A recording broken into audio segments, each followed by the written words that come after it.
उत्तर भारत के एक छोटे से गांव नियमपुर के किनारे एक घना और रहस्यमयी जंगल फैला हुआ था। इस जंगल के किनारे एक टूटी फूटी सी झोपड़ी में एक विधवा स्त्री चंपा रहा करती थी। चंपा की उम्र लगभग 30 वर्ष थी। उसका पति 1 साल पहले गंभीर बीमारी से चल बसा था। तब से वह बिल्कुल अकेली थी, ना कोई संतान, ना कोई अपना।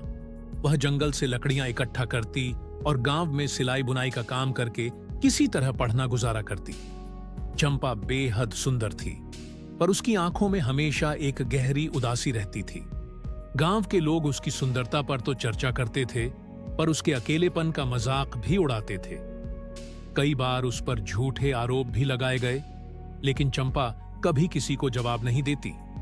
उसने अपने दोहक को चुपचाप सहने की आदत डाल ली थी। एक दिन जब चंपा जंगल में लकड़ियां काट रही थी, तभी एक घनी झाड़ी से एक कुत्ता निकला। उसका रंग गहरा काला था, शरीर लंबा और गठीला, लेकिन उसकी आंखों में एक गहरी शांति थी। वह चुपचाप चंपा के पास आया और बैठ गया। चंपा थोड़ी घबराई, लेकिन उस कुत्ते की आंखों में कोई हिंसा नहीं थी। वह बस शांत होकर उसे देखता रहा। चंपा ने धीरे से मुस्कुराते हुए कहा, "तू कहां से आया?" कुत्ता कुछ नहीं बोला, लेकिन अपनी पूंछ हिलाता रहा। उस दिन के बाद से वह रोज आने लगा। कभी चंपा के लिए जंगल से आम लाता, तो कभी सूखी लकड़ियां। धीरे धीरे चंपा को उसकी आदत हो गई। उसने उसका नाम रख दिया श्यामू। चंपा और श्यामू के बीच एक अनोखा रिश्ता बन गया। वह अब हर जगह चंपा के साथ जाता।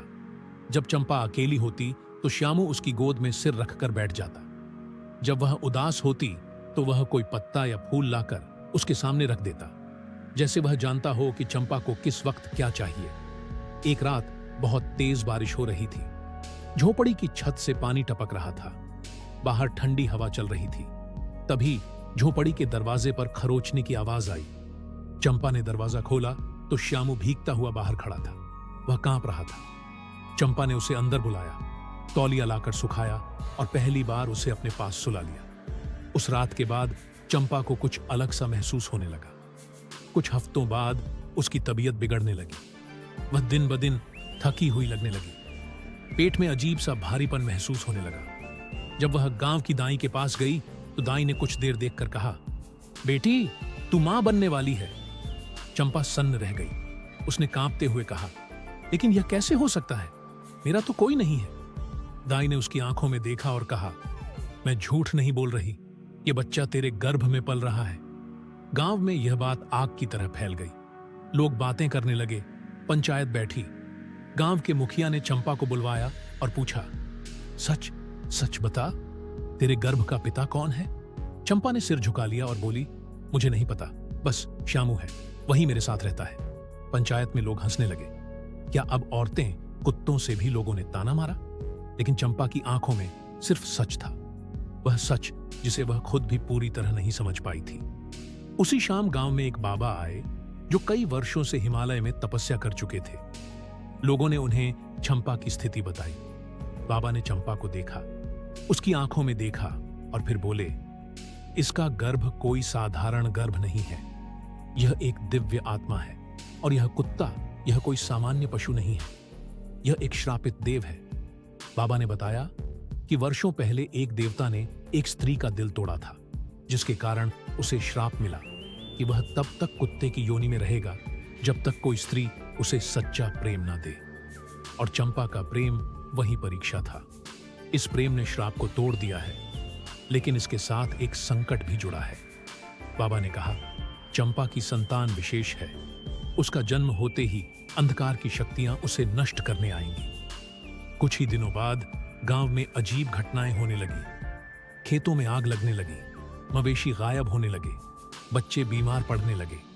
एक रात चंपा की झोपड़ी के सामने एक काले वस्त्रों में लिपटा राक्षस खड़ा था। उसका नाम था अहंकारासुर। उसने गरजते हुए कहा, "उस बालक को जन्म लेने से पहले ही खत्म करना होगा। वह मेरा विनाश करेगा।" चंपा डर गई, लेकिन उसने अपने पेट पर हाथ रखते हुए कहा, "मेरी संतान को छू भी नहीं सकता तू।" अहंकारासुर ने त्रिशूल उठाया और झोपड़ी की ओर बढ़ा। तभी तेज गर्जना हुई और श्यामू दौड़ता हुआ आया। लेकिन इस बार वह सामान्य कुत्ता नहीं था। उसका शरीर चमक रहा था। उसकी आंखों से अग्नि निकल रही थी।